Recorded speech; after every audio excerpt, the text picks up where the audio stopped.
Okay, we're good?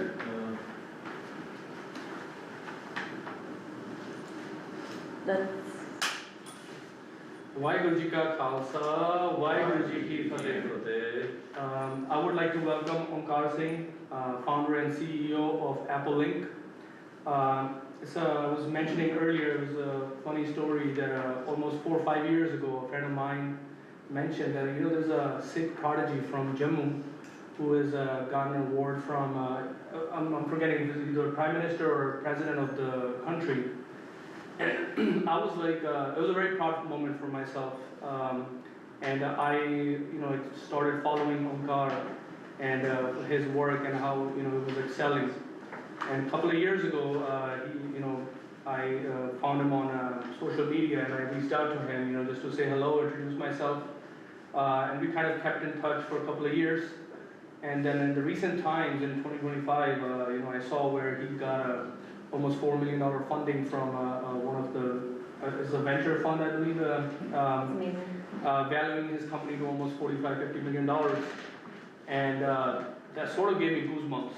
I was like, this is amazing. I wanted to know, again, proud feeling again. So, I reached out to him, I said, I sent him congratulations. I said, whenever you come to New York, just get in touch with us. I told him about Sikh Youth of New York.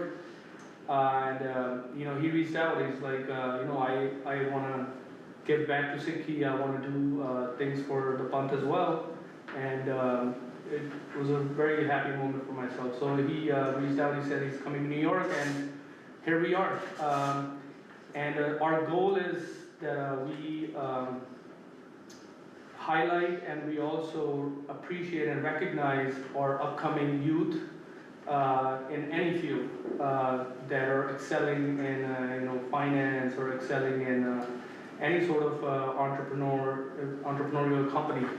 And the idea is to use their energy towards giving guidance to our youth, also build a network with each other where we can help each other, guide each other, provide a mentor space, provide a platform where all of us can grow together. So again, Onkar bhai, thank you for coming. Would you like to introduce a little bit, anything about yourself?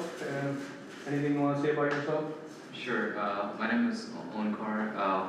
I'm a CEO of this company called Apolink.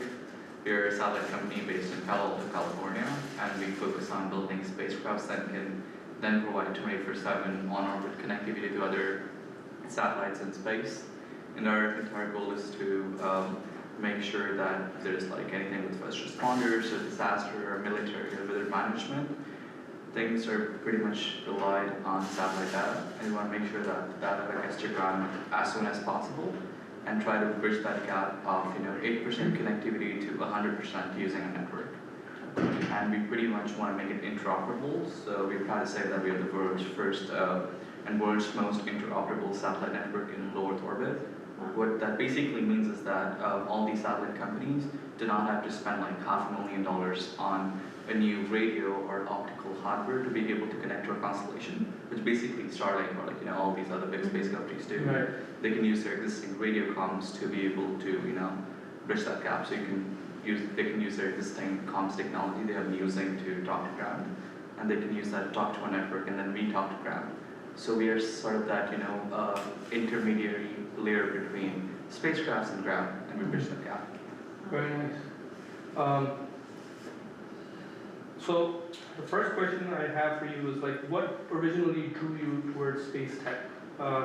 Was it a childhood interest or something that clicked later on? I think it was, for me, it was kind of always be physics and astronomy. I never wanted to be space systems engineer, neither I am, even now. So for me, I think my main focus was trying to work in these, hidden paradoxes, stuff like that in physics. One of the crazy interests that I kind of captured when I was 12 was the relativity of time and how time dilation and concepts of time and stuff like that is just so paradoxical. You can easily contradict it.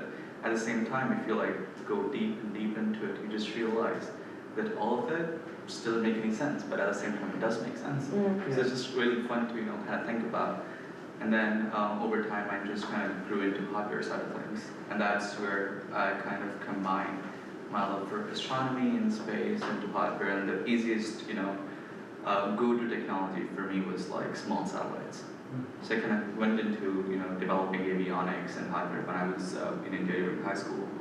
And then made the first open source satellite of India. It was called NQ. And again, the goal was to, build this whole industry is moving really fast, and small sats were meant to be democratized for everyone. Basically, anyone can use it. It was meant to be open source, but never worked. So even like if you see all these new age satellites launching in space, their sizes are getting smaller and smaller because they're using a standard called the CubeSat, which was back in 2002, 2003, was made by Cal Poly and Stanford professors to make space research easy. So you can basically put your avionics and payloads on a small SATS bus, and you can send it to orbit. It's going to take you less than $20,000 to launch. So kind of making space easier for everyone to do research with. But over time it started getting commercialized. So my goal was to like bring that whole thing back. So I spent 3 years, doing research, trying to make avionics from scratch, end-to-end, be like, the computation side, the radio side, and everything. So maybe over time I kind of realized that I spent all this time doing research and spending money and breaking things, making things. If I could just like kind of open source it, then everyone can use it. Were you going to school at the same time as? It was COVID, it was pandemic, so I kind of got lucky. Because I was also in Jammu, which is like one of the remote regions in India, if you know about it. Yeah. So it's like kind of conflicted with Pakistan and India. So I'm on the India side of Jammu and Kashmir. So during that there was a military lockdown. And there was also a pandemic lockdown. And because of the military lockdown that was specific in my region, there was no internet. So even like all these ideas of Zoom classes didn't really work. So for me, I kind of dropped out after middle school in theory. Wow. Yeah. Okay. When you first shared the idea for Apolink, how did people react, and how did you stay committed to not everyone who could understand your vision? I think it has been really exciting for me. What Apolink is trying to do is something a lot of companies tried back in 2016, 2017 too, and that's one of the places where I have my company now. So there were companies like Odyssey and Hedron, and they were trying to make something similar. So during Y Combinator, because we were Y Combinator grad in fall 24, when we were pitching these ideas to like tier 1, tier 2 investors, one of their main things was like kind of not understanding what we're trying to do. Yeah. And 2 reasons. First of all, it's like pretty much deep tech. It's really hard to explain. And also, for me, I was trying to get better to explain technical ideas in a language that makes sense to everybody. Because it was also for me, it was the first time kind of pitching to investors. And I'm used to talking to professors and scientists. So for me, like talking to a financial, a finance guy, is not something I'm like pretty much used to. Yeah. So I kind of got used to it now. And maybe in the past 2-3 months, SpaceX announced their plugs and lasers, which is pretty much a similar service they're providing using opticals. The buyers said that their own ones. So now the industry is also getting mature. So we are getting more and more inbounds from investors to be able to invest in a company because like the market kind of showed itself. Yeah. And that's also something I traced back to when I was dropping out. Is like, if I did not make the decision to drop out because it was out of a whim, I did not drop out to start this company. I dropped out because I was kind of fed up of school and I really want to do something. But if I didn't do that in that specific time, I would have maybe lost this opportunity. Right. I mean, we were talking earlier that everything sort of happens in Hookup and things just unfold, right? And that's been your journey so far. I mean, that's what you were saying, that things are just happening. You just have the right intentions, and again, it's an amazing thing to see in action. And in finance group, like we have a lot of things coming in. They're trying to figure out like how do I even like start something, or how do I take that risk, right? Like jump into something that I don't know if it's gonna work or not. So, like you starting Apolink, did you have that sort of dilemma, or did you have financial backing from the beginning, or how were you able to manage that initial hump of taking that leap? I think it was obviously very interesting from like 2 points of view. first of all, as a brown kid trying to drop out, so there's like one thing Yeah. from your parents. Sure, your parents were excited. They were very excited. And especially after the fact that I got a full ride to go to school. So for them, they were like, oh, you're doing everything right. You're going into academia, you already have full funding. Why do you want to drop out to be in a country, like a whole new country by yourself? What was your field of like that you were gonna follow if it wasn't for this? I was pretty much doing aerospace engineering, but also just to do maybe a space company afterwards, Gotcha. because I'm a non-citizen, so for me, ITAR regulations apply, so even after getting an aerospace degree, I would be restricted to aerospace. And I could not get a job because of ITAR. Right. So for me, when I was like going into it, I was just like probably doing it for the heck of it, maybe if I learned something from aerospace, because I had honestly no intention of working for like a space company all along.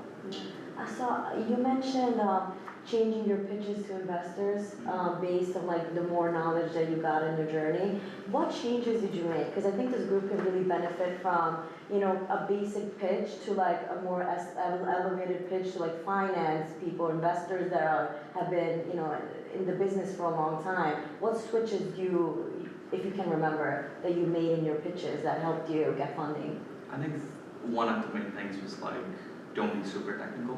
Because I think if you're working in specifically a field which is like tech heavy, one thing you kind of got used to doing is just like, you know, talking to, I don't know, your customers, talking to potential employees and hires. So you have that tonality of just talking tech, because that impresses people, but that doesn't work the same for investors. Yeah. They want to see what your ambition is, but obviously don't change your ambition. That needs to reflect regardless of how you're talking, what your tonality is. Maybe kind of tone down on the tech and talk about how this thing is going to impact the world in the next 10 years, how, you know, life is going to be different for everybody in the next 10 years. And if you kind of translate that vision into what investors want to hear, maybe that's one thing that clicks. Good advice. So the next question I wanted to ask, like, how did Sikhi's, like, from your Sikhi's perspective, like, how do you think Sikhi played a role in where you are today? Is there anything in particular from Sikhi that you can say helped you where you are right now? I mean, like, even one of the reasons that I'm sitting here is Sikhi, right? Yeah. Like, it's really interesting when you like talk about Sikhi and see Sikhi representation in like fields where you don't see them often, like technology, let's say one of it.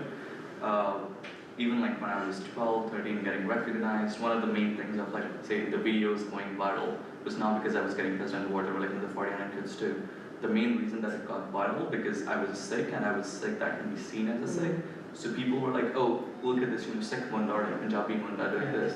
So that kind of got viral in like Punjabi communities and Sikh communities all around and even in the diaspora. Yeah. It's like one of the reasons I'm sitting here because I kind of got that additional, you know, outreach and representation, which I would have not gotten otherwise. So for me, that kind of really humbles me every single time because I see like, you know, when I like wear this star or even if I'm wearing any headwear, which is like pretty much, oh, this guy is Sikh, you kind of carry that responsibility on yourself to make sure if you kind of bring shame on yourself, you also bring shame on the community. Yeah. So for me, just kind of keep my headspace in the right side. Yeah. And even for like the own Sikhi thing as well, I think one of the main things that, because I'm very spiritual, I would say I'm more spiritual than I'm religious. So when I like kind of tried to understand, you know, our history, the Sikh history, and our gurus and Guru Nanak Dev Ji also talked a lot about acquiring knowledge, and that needs to be because Sikhi again like means Sikh student. So like your entire life purpose is to acquire more and more knowledge. So I think that kind of clicked me, and I could kind of rebound that to my interest for science or academia, to how Sikhi is as well. Just to make sure that, you know, everything is still on that Sikhi path. So, yeah. So, I mean, that's beautiful. I mean, you know, that plays a big role. Being a Sikh, your identity plays a role where you wear the responsibility on your shoulders every day. And like speaking for myself, like many times I could have made a lot of wrong choices in my life, and being a Sikh helped me stay the course. And then you know we want to make sure that this becomes more like a motivation and inspiration for all our Sikh youth that's out there that use this as a guiding force to get ahead, not as where you just shy away or just lose confidence because you look different and like you mentioned, like because you look different, you are here because part of that was that reason. So the other thing that we're also talking about is like you were pitching, like you mentioned you were pitching to the investors and trying to explain to them what you're doing, and these guys are also much older than you, and you were here 18, 19, 20-year-old that's pitching to them. Like did they like see you, like how did you build that trust level with them where they could trust a young 18, 20-year-old kid to be where they can invest in? Because that's one of the problems a lot of our youth could relate to, because they have great ideas and they just don't know how to pitch those ideas to people that are much older than them. In our community it's like, oh, tujhe chota ya munda. They don't get taken seriously. You're not taken as so how did you get that? And then there's two things that help here. One of the things that I was based in the Bay Area, and Bay Area has its own bubble, but it's also kind of separate from rest of the bubbles, where it's like age doesn't necessarily matter as long as you can show that you know what you're doing, you are technical enough in terms of what you're doing, you're ambitious enough. And also, if you look at like Bay Area, this is where all these big startups came from, and all these founders were they're like late teens or early 20s. So that specific geography is kind of used to it. Right. That's like one of the part of the reasons. Second thing, which is really funny, I think a lot of other Sikh would also, especially like male, would also be able to kind of relate to it, is that when you're in your Sikh identity and you have like Dara Prakash and everything, you really don't look kind of teenage to other people who are not used to it. Right. So whenever I used to go to walk into rooms, even like I still do, I would not start with that. I would not lead with my age. I would walk away with it at the end of the meeting. Right. So I would go and I would talk about it, and when everyone would talk about their journey, what did you do in the last 5 years or whatever, that's where they kind of realize that, oh, maybe I'm 19 or 20. So that kind of also establishes a risk factor, because when you talk mature things, and then they don't have this preconceived notion that you're young, they will take you more seriously. Yeah. The beard helps too, because they have a baby face. Yeah. So the focus more on what you're trying to do.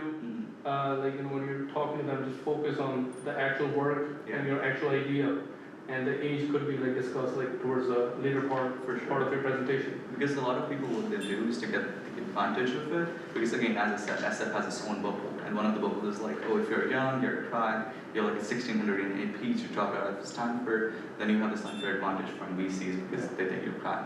So what people try to do is also kind of lead with their age, and it doesn't work every single time. So for me, it's like, you should let your work talk, and that's also one of the things I understand recently on my 20th birthday, is that I should not really focus on me going into media to like 19. Well, I should let my work talk about me, because I think it's past stage. Yeah. For sure. Yeah, it just adds the wow factor, right? It's like many of us, or a lot of people reach a lot, 30s, 40s, and when they see somebody in 20s just accomplishing something, and it's just out of ordinary, something that you don't see often. I'm actually interested in your move from Jammu to California. What was that move like? Were you scared at all to move to a new country and start this thing on your own? What was that journey? What was that feeling? What were you feeling? So I moved from Pennsylvania when I went to California. Gotcha. One of the things my parents were kind of concerned about is that you're going from a protected campus environment to all the way to California, just to live a life like a normal grown-up adult.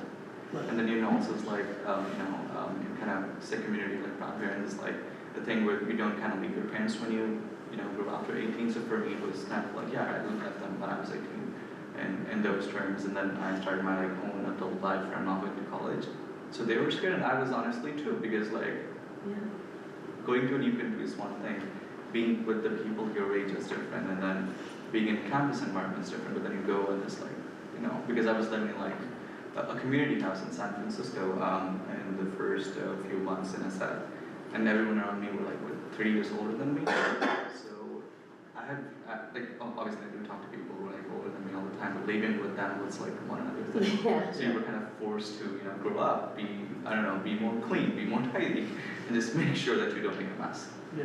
So that kind of forced me onto that side. But yeah, that was an interesting move, and kind of played out now. everyone who I live with is like 10 years older than me, so it's fine.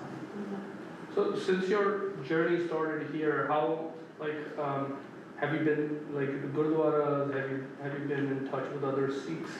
And we were also talking like there's not many Sikhs in the tech world in general, and then obviously your field is even more specific, and you don't see many in the space world. So have you been like to Gurdwaras? Like how do you stay in touch with Sikhi while you've been here? So, Bay Area has a lot of Gurdwaras, but for the first, I think, 6 to 10 months, I was very disconnected from Sikhi. And then I kind of tried to pay my way back and started reconnecting to like people in the community. I used to like go to South Bay, which is like the place where we have more Sikh neighborhoods with like more Sikhs in there. Right. Then went to Gurdwara as well a couple of times, and then started reconnecting with like Sikhs all along. So I talked to you guys, and there's like a couple of Sikh families in California too. I'm trying to reconnect to, and trying to find out my own community. I would say. Yeah. I used to go to Gurdwaras individually, but like. Right. I think it's also one of the things where I kind of don't feel it a lot of times, because even when I grew up in Jammu, I grew up in a very diverse neighborhood. So I think we were the only Sikh family in our neighborhoods. Everyone around us was like Hindu or Muslim. So I'm kind of used to that. So now, but I also feel like when there's a lot of Sikhs, and I'm obviously now I'm getting to know there's a lot of Sikhs working in tech and stuff. There's like one more common thing to talk about, one thing to talk about in common. So yeah, I'm trying to reconnect my way through it. Still on the journey. Are you part of any like Sikh groups other than the best group, the Sikh Youth of New York? You got to shout out, which is your community as well. Now you're part of this community. I don't want you to ever feel this is your home. Are you part of any other groups in California? I'm not. Okay, so we might have to start a chapter. Yeah. You can be the lead. So you also mentioned in Jammu you were like one of the only Sikh families. So growing up, did that play any role with interacting with other communities? Like what type of environment did you grow up in when you were like among just different communities I think it was, and learning about Sikhi? yeah, I think it was pretty much fun because I whenever I like kind of grow up and think about what I'm doing in life or like talk about ethics, one thing I always look up to is my dad.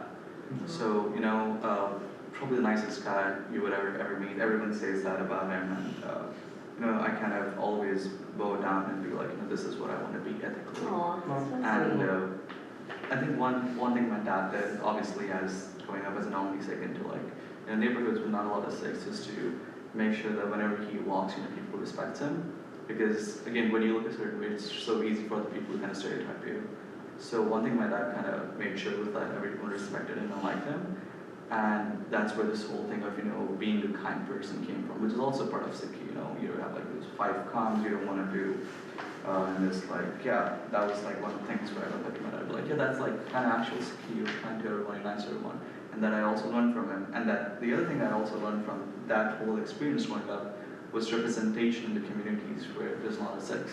I think I would have been a total different person if I grew up in Punjab, right? Yeah. But like growing up in a diverse neighborhood kind of made sure that I want to carry my Sikh identity, and whenever I walk into the room, I want to make sure like people respect me, and I can like talk more about Sikhi to them. And yeah, I got bullied in middle school as well for like my Jura early days again because not grew up in Punjab. So yeah, and the main thing for me was like I just want to prove people wrong, and I want to make sure like this is normal. Yeah. I mean, yeah, for a lot of us, like coming from Punjab or being around, and then coming here, we kind of got that culture shock here when we were in like a totally different environment, where you're like super minority, right? But then even in New York, you still don't feel it as much because there's still a community here, a lot of Gurdwaras, so you kind of stay connected. So it's like, it's even, it's more commendable when you're doing it, when growing up in Jammu, where you were like only Sikh family, and then even coming here, you were not surrounded by a lot of your own community, and continue excelling. So that's a very commendable thing. I'm sure the bullies hate you now. Like it's good Yeah. now. Yeah. So like talking about like while she mentioned bullying, like did you experience any type of bullying while like during your journey that you think obviously a lot of our youth also experiences bullying, right, like at a younger age. Times are changing now. Social media has made a lot of impact. But did you personally experience any sort of bullying that impacted your career or impacted you in any way? I think like apart from my childhood experience, which kind of shaped me who I am now, specifically being in the US, not a lot. Also, Bay Area is one of the most diverse places, so even I'm restricted to global. Obviously, when you kind of go down the street, maybe like some middle of town in the US, that's a whole different story. But professionally, not really. But it's yeah, it's interesting because like you would go with a friend, you would go into a room with like other people. And those are Sikhs, or maybe sometimes it's not even like brown people or Indian or South Asian people. So then you're kind of representing three badges on yourself. Yeah. So I think also, as you said, times have changed. US have been more accepting of Sikh, and sometimes I go and I kind of presume, because a lot of people, I would presume that they would think that I'm not Sikh, or they will be like, oh, are you Muslim? But like I think that's changing too, because a lot of people are like, oh, I know you're Sikh. I was like, oh, that's cool. And then I kind of ask them, how do you know what it is? And then one thing I realized is also in Californian schools, maybe, I don't know, grade 8, grade 9, you're taught about religions and you're talking about Sikhi in a specific way that everyone kind of know what the Sikh is. And yeah, you're kind of like It's fundamental to have that as a curriculum. Yeah. Which is, I mean, the part of what we were talking, that's how Sikh Youth also came into existence. Our whole goal was to provide platform for our youth where they can identify with role models, they can identify with like a community that's like, Sikh Youth provides a platform for like a iron club. Like if you want to go to gym, we have that platform for you. If you want to excel in finance, we have a platform for you. So it's sort of like, building, our goal was that, we've seen all this growing up. Now let's build something so the next generation or generations after don't have to go through the same thing. And then we see there's a lot of, not just us, there's a lot of other organizations that are working on different fronts. They also understand their responsibility. And it's like, we came from we came in a totally new environment. It takes time to build something. Our previous generation, they had to work from zero. So, in finance, they say getting from 0 to 100,000 is the toughest. Like getting from 100 to a million is easier. Like things get easier. So generations before us, they have to build that foundation. Now it's our responsibility to provide a platform to our future generations, so that way they can grow faster, educate people more about Sikhi faster. And end of the day, like we were talking, Sikhi is built on Sarbat da Bala. It's built on Seva. We have tenets of Daswan, we have tenets of equality. So we have so many beautiful things to provide. The more resources we have in our hands, the better, the more we can do for the world. So, so again, thank you for attending with us. Any other thing you wanted to speak about? we're good. Okay. Yeah, this is great. So I think we should open. We had a great turnout as well. Yeah. We should So open it up. we'll open the floor for any questions anybody has from the audience. We're also live streaming, so we'll get to that after. Yeah. In the live stream, if there's any questions that pop up, let us know. Shout out to the people on the live stream. Yeah. And we'll also put the recording at some point of all our meeting as well. Any questions anybody has in here for Onkar? Working in the space sector, how easy it is to make connections in the United States with government officials and so on for you coming from India? Because I know it's very hard to get security clearances and get the right contacts. You don't have the right clearances. You don't talk to the right people. So do you face that challenges coming from India and into the United States and working in the space sector? For sure. I mean, that is kind of more to do with the country of origin and your current visa status and everything. Yeah, it is one of those issues, but at the same time, with recent talks with different, DIU, DOE, and other government federal agencies, well, one thing I've realized is that they care more about the work you're doing And eventually, there are ways to do it. So everyone who is working in it is always kind of asked me, how do you like deal with like federal conflicts and stuff like that. So there's like workarounds. There's Hawkeye and stuff like that. We kind of put in order. So there's like foreign ownership and stuff like that. So there's ways to work around it. Also, I think one of the things that I recently got to know was that if you work along with DoD, then you can get naturalized faster. So that was exciting. Just one piece of information. Heck, and what's your name? Which interesting. You're also in the aerospace field, right? Yeah, aerospace engineer for Northrop Grumman. You definitely should connect. Yeah. Anybody else? Go ahead, Sukumar. So I was watching one of your videos, and there you mentioned how there's like a new hub for space or space companies in Bangalore in India. I was just curious about that aspect of things. So like U.S. used to be basically the tech hub and the space hub. Now, are you seeing things go more to like China, like Asia, India, and like how that feels for you competition-wise? I think for what I think it's always been China, or it's always been like China or Russia with like all of the components for manufactured here, and the cycle, the chain of processing components is like always been China, and then interestingly now US obviously want to get everything manufactured in the US, developed in the US, and that's like one of the reasons that space and defense is very restricted. And coming back to the India side of things, so I was when I started working in India, that was basically the start of privatization of space in India. And it was like kind of weird because it was like the first few years I was like trying to get off, and then I moved to the US, but now I go back, I realize that it has been way more mature. But also the new space economy is still being led by the US and not India, which is exciting. India, if you kind of try to see, there's a lot of satellite companies, there's a lot of rocket launch companies, and all of these launch vehicle companies are trying to compete on one thing, which is like cheaper access to space by like launching faster.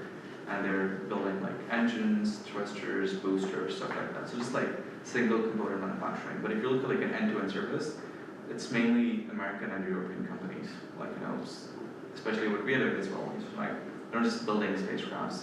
There's already facilities existing where you can like manufacture spacecrafts. But if you're specifically focusing on the radio aspect or the regulatory aspect or the service aspect, which I think India is missing, there's only a couple companies which I really respect. One of them is Pixel. It's an Earth observation satellite company based out of Bangalore, India. So that's like one of the companies I really respect because they're in the service sector, and it's really hard to like graduate from a deep tech manufacturing company to providing actual service in space. So yeah, I think it's growing, but it would kind of take time. They're still trying to catch up to the rest of the private space, and they will soon join new space as well. Yeah. I mean, one other question I wanted to ask you is like, so somebody who is just, let's say getting into college or is in high school, what sort of opportunities do you think are out there for like somebody who's really interested in space or aeronautical engineering and things like that? So like, are there any opportunities that you see that our youth should also look into in this world? I mean, specifically, if you go to a US high school, there is a NASA opportunity. I don't think if they're still running it. It used to be called CSLI, which is CubeSat Launch Initiative. So NASA funds you with like, I don't know, $200,000 grant to develop, and they also fly your small sat for free. I don't know if the opportunity is like continued. I think it's discontinued, but it used to be a thing back in the day. There's a lot of resources for like satellites now. A lot of people get internships into SpaceX as well, even when they're like 18 or 19, I think. Yeah, this is one thing that also Bay Area kind of teaches you. So is there any specific programs or certain courses the youth should be doing in order to, let's say, start working with SpaceX or start working with Apolink? Like what type of background or what type of knowledge they should have? Yeah, I think one thing they first have to realize is one specific domain they want to try to go into. Because, which is they're saying, right? Yep. Yeah, like you're specifically working RF and radar, so like your background should not be aerospace engineering, so you're focused on comms and stuff like that. So a lot of people also do software and then end up getting an internship in SpaceX, but it's like a software aspect, embedded software aspect. So I think you need to like, one good thing with space is that you deal with a lot of hardware and avionics. So even if you're like, I don't know, if you're correct in one of your domains, be it like the software, avionics, RF, comms, anything, then you can still apply for space. So space is kind of a mix of different. Right, domains, right, right. but So it's not just specific to like just there's no such certain- thing as like an Yeah, actual Right, aerospace engineering. right. Even aerospace engineering is just like mechanical with avionics. Yeah. Whole world, yeah. Go ahead. How For sure. can we, Say your name. Michelle, how can we invest in your company or help you grow even more? Mm. Money? Write him a check. You have cash? We take Zelle, Venmo. I'll take my credit card. Links and most of them. I think we have been cash flooded recently, so but one thing is like moral support as well. That's pretty much missing. And support you in your paralegal journey. I heard that you Yeah. might become a lawyer soon as well, to add it to your roster. So are you going to be doing a seed round at some point or for additional funding or? So we announced our seed and we're gonna start a series A close to January. Okay, That's one of the reasons I'm in the city as well, but yeah. okay.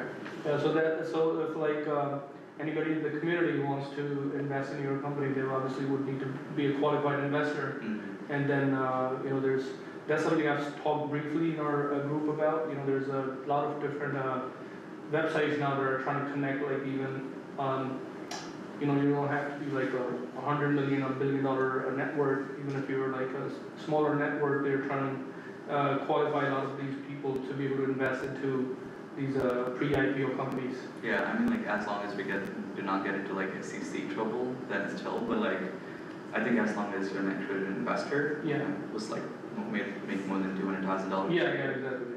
And then we have SPVs as well. So even in our like series, there are like future price rounds. We do have like angel investors as well, which is one of the people's, which I like. This person I really want to get him on my cap table Yeah. because he can be a little bit more on support, even if the check size is like $10,000. Right. So we have specific financial vehicle for them. Mm. They can invest in that, and that goes to the company. If that makes sense. Yeah, it does. Yeah, because like we're talking in our community, we're very focused on like things that we already see others doing, right? So we sort of want to break that trend, like get people to recognize other opportunities that are out there. So which is like investing into pre-IPO companies, and it just requires a lot more research, right? Of the particular company, and then once you really understand the company, you understand the founder's vision, and that we want our community to start investing in that. So at some point, part of our goal is also to like make different type of funds. So then we become that accredited investor group that can invest into like a company like yourself. And maybe the most important, Yeah, that is important to you when you're looking for an investor, so Yeah. it's definitely, keep it within the Yeah. community. Simran, you had your hand up too. So one of the things Say your name. Simranjeet Singh, and one of the things that I really like, what you mentioned before, is that you should let your work speak for yourself, not your age. And your work and your intelligence to speak of what you are and what you're trying to do. My son is here too, what are we saying? I'm not going to let you know his age too, but he's very intelligent. What's one piece of advice you would like to give him? 1 to 10? We'll take all of them right now. Stay focused. There's a lot of distractions, and even if you're like trying to do one specific work, especially with like this whole AI hype, there's a lot of there's a lot of distractions out there. So I think this one specific thing you want to work on, you should do it. One of my mentors also gave me this advice as well, which really helped during YC. Because a lot of companies pivot during YC because there's a lot of noise. There's a lot of things going on, and AI is easy to do. It makes money quick. So like, as long as you have that one passion, which I think people find at different ages. I was kind of lucky, and like like I kind of got into it early in age. But once you get that, I think you need to follow on it. It just you get results at some point in time. So staying focused is the key. There's a lot of noise out there. Yeah, it's sorry, go ahead. No, follow up on that. I have a Yeah, different- sure. No, go ahead. Okay, so the second thing is because we're a Sikh group, right? One of our main things is to give back to the community. Do you have anything planned that you would like to give back to the Sikh community in the future? Any dreams to give back? I think one thing I really want to do is to get more and more turban Sikhs in SF.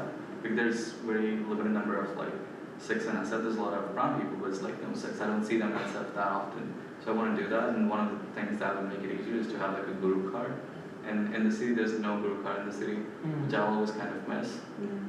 So it's like, if everything goes well, like one time, hopefully, we'd love to like have a Guru card in the city, in like middle of the city.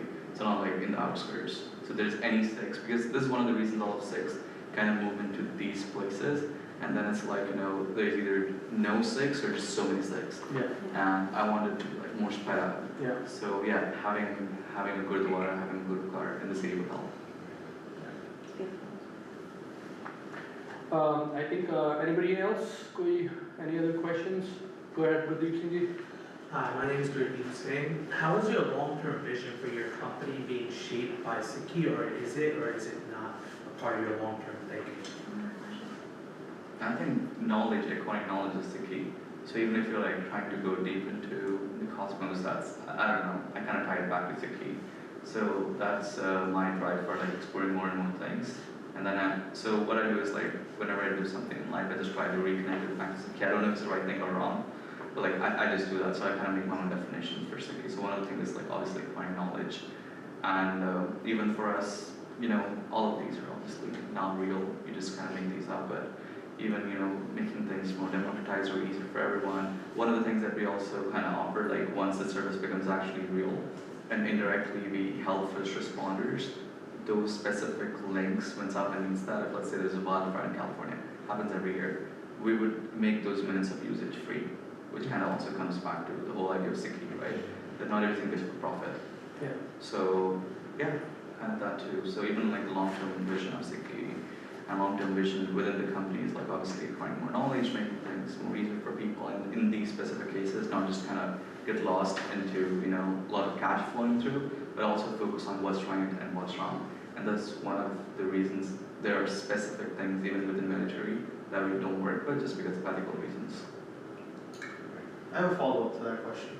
Yeah, sorry, Gurdeep, I think just wanted to, is there a follow-up or? Yeah, it's going to be a follow-up to that. So part of that SEVA to help out first responders, will you be expanding to other parts of the world? I know there's Sikh organizations that go out and help out first respond throughout throughout all continents. Is that a part of your long-term thinking to expand your programs out there, tie in with those programs, and have that part of your nonprofit initiative as well?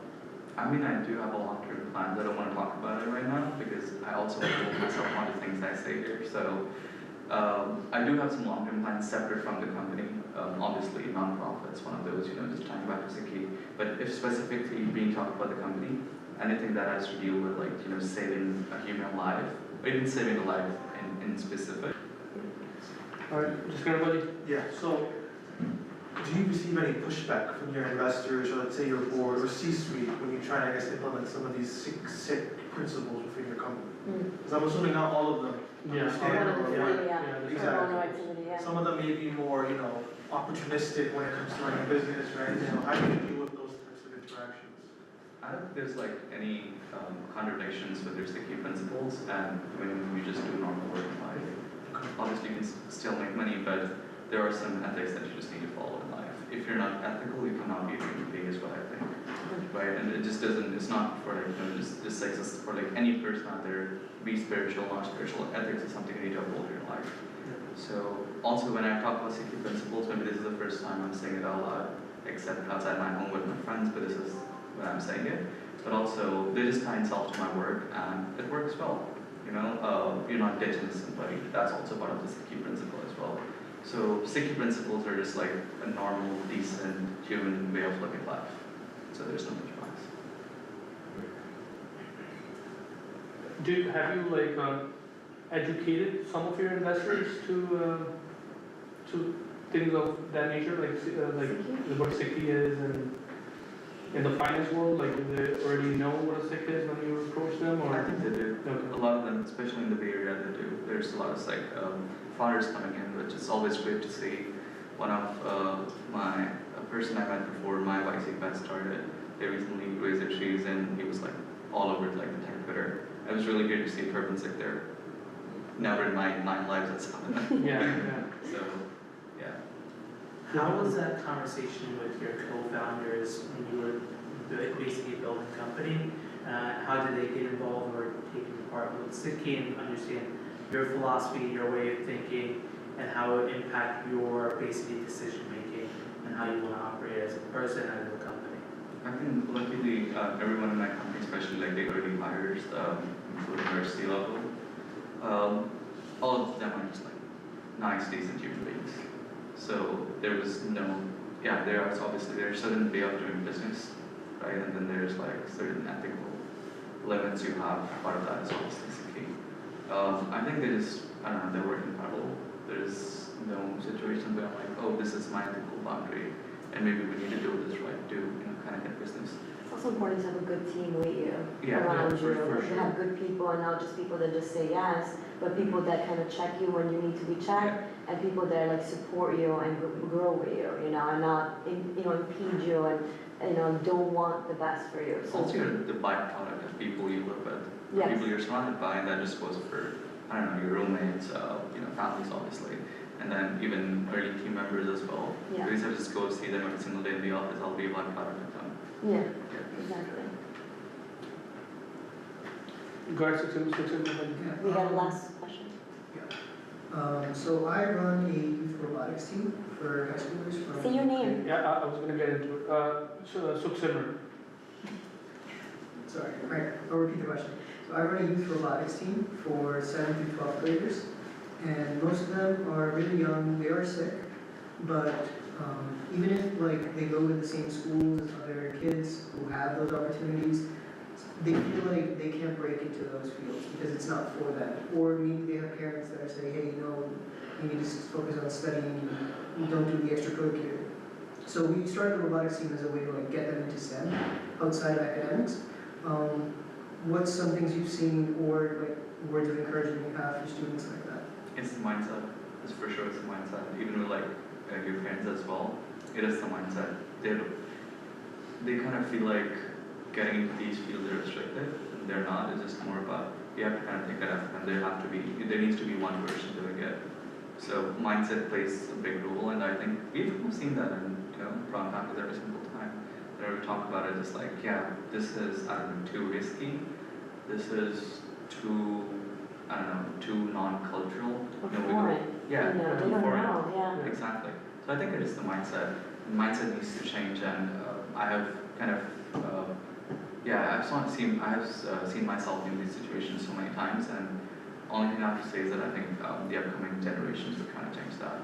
So if I'm here probably just like taking one part of it, one thing I'm happy about is that, like as you guys are talking about, maybe next generation, if someone's trying to do the same step, they can at least look back and be like, oh, this person did that, and he succeeded, and he was sick as well from India. So that's, I don't know, it just helps. You're an inspiration, definitely, for anyone that wants to be in this field or a field that's not medicine or law or engineering. Pursue a passion that you might have, that may not be, regular and maybe foreign to some parents, but seeing someone like you achieve so much will inspire the youth and educate the parents, which is what we need. We are heading into like a digital sort of world with AI and robotics, and so when Sukhsimran brought up the idea of robotics, it was again foreign to all of us, and even it was like left field, right? Like robotics, like Sikh, like we never even thought about it, and then we discussed, and we were like, if anybody wants to take any initiative, well, part of our mission is to encourage them, and he wanted to take that responsibility, and then we're like it also aligns with what the future is looking like as well. So it's we're hoping to build that particular platform as well, and looking at someone like you, parents could use that as a inspiration or motivation to send their kids towards this field. So just like a last question on something fun, like if you weren't doing what you were doing, what would have been like something else that you would have been doing right now? I was learning how to be illegal. Not a lawyer, paralegal. You made it very clear.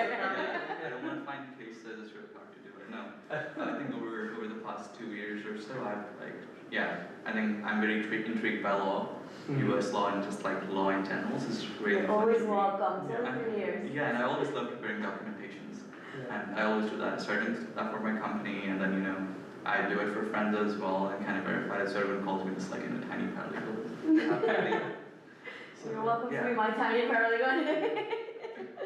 But awesome, I also wanna give a shout out to Lakshay Goyal and NomadWorks who graciously allowed us to host this beautiful fireside chat, and he's awesome, and if anyone ever needs an office space in the city, please feel free to reach out to him. NomadWorks, NOMAD works. We're located at 140 West 40th Street. 240 West 40th Street. Thank you guys for coming here. Yeah, it's been a pleasure. And any hobby, like what is your hobby besides talking tech all day and trying to talk to investors? Tough question. I don't know, listening to music. Music's fun. Any What kind of particular music? music? I Yeah. love your music. Oh, who's your favorite artist? Just keep shifting. There's a lot of UK Punjabi artists that are good. Okay. Yeah. So then does that help you stay focused? Like what do you use the music to, like This is too relaxed. to relax yourself? Yeah. Yeah, because it could get really overpowering, right? It's like just constantly working and just not being in an environment surrounded by family. Yeah. Do you connect with your family often? I kind of do talk to them Right.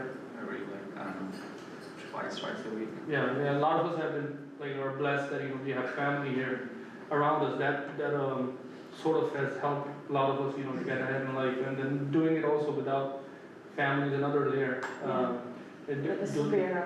Yeah, yeah. Honestly, like. Yeah, it's like if No you worries. can do it, then the way of. What's holding us back? We Yeah. gotta work harder. We're not working hard enough. We have everything. We have family here. We have, we're citizens here. We have the resources. We have the community. Right. At this point, we don't have many excuses. So it's like. We the language fluently. Our parents came here with nothing. They didn't speak the language, and they still built. Yeah. So we have no excuse. Like our parents came with nothing. They didn't speak English, still made it work, worked any job. We have the privilege of, choosing a field we want to get into, speak English, pursue our career. So there's no excuse. Work harder. Right. So, so with the theme of Sikh Youth of New York, one thing Simranjit Paji also wanted to do is, I think we can all come with Onkar Paji. We're gonna Yes. give him a plaque and one kada that he also requested, and one the mala or the star. So can we have everybody here? Yeah, everybody come. Let's give Onkar Paji. Maybe let's see the picture. Yeah.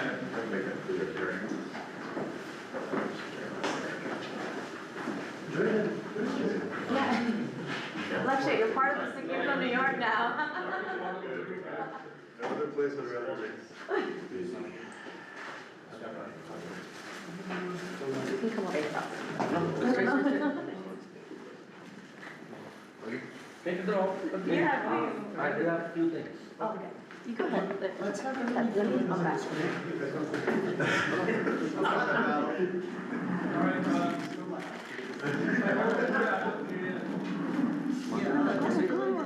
Move the chairs out of the way. Guys, come closer. Yeah. Don't be shy, guys. We know each other. We all know each We're other. best Okay. Yay. So Sikh Youth of New York is representing Onkar Singh Batra, founder and CEO of Apolink, in appreciation of your accomplishment and service.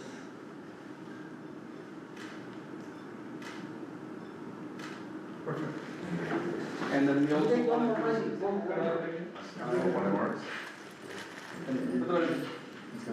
different sizes. Oh, got it. Let's get one side.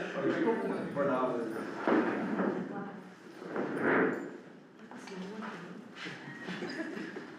Guys, smile at the camera, please.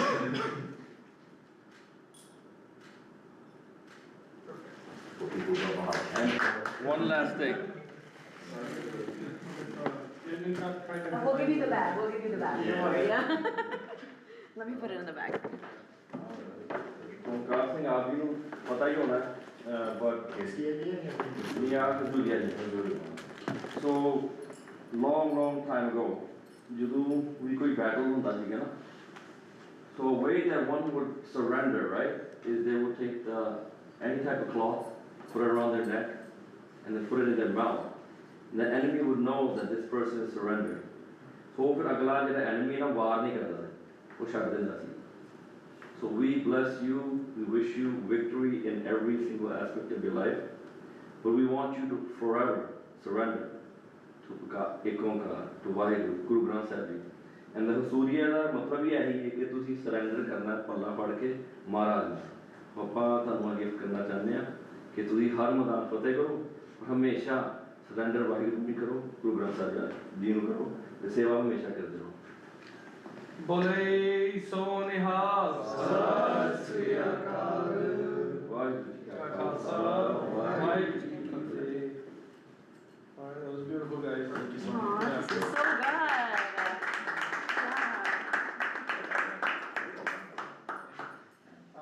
I think we have food here, right? Yeah. Yeah. Aw. Sorry, we had one question. Try a different size. Monica, please introduce one. Yeah. Oh, yeah. Alright, Oh. so can you introduce, Yeah. Yeah, hey, how are you? I'm glad they're very nice to meet you. How are you? They're probably just very excited. I'm a robotic surgeon, so I actually want to talk to him over there. Oh, yeah, But, robotics team. anyway, Yeah, we just found you a mentor. Yeah, so, and one of the things that we're using is quantum therapy in order to use AI targeting systems while we do surgery and things like that. And that's what I'm basically involved in. And that's where I'm coming from today. That's why I'm interested. But anyway, hey, no, it's very interesting that you're going into the field, and I gotta say, it's just funny to me, because when I go to these conferences and everything like that, I am the only Sadar there, you know? So, and the thing is that, I use it as my own benefit, because people know that I'm there and everything like that. But I gotta tell you that the more you delve into it, everything disappears. No one sees the turban and the patient, and so can I see that doctor with the turban and the beard? And I swear to God, my own fellow doctor said, "Who's that?" They just look at the work that you do. Yeah. You know, everything else disappears. Never, ever think, you know, this, the turban, the thing, will ever be anything but a positive Yeah. in your life. Which is what he said. It's been Yeah, actually I'm helping just him. echoing it, I'm just echoing it. Yeah. Yes. Because I know I found it remarkably to be true, you know, so, yeah, congratulations, by the way. He's a Guinness World Champion. I mean, what do you mean congratulations? What do you want me to say? He's so funny. You're so funny. You're like a comedic relief. Oh, I'm gonna put this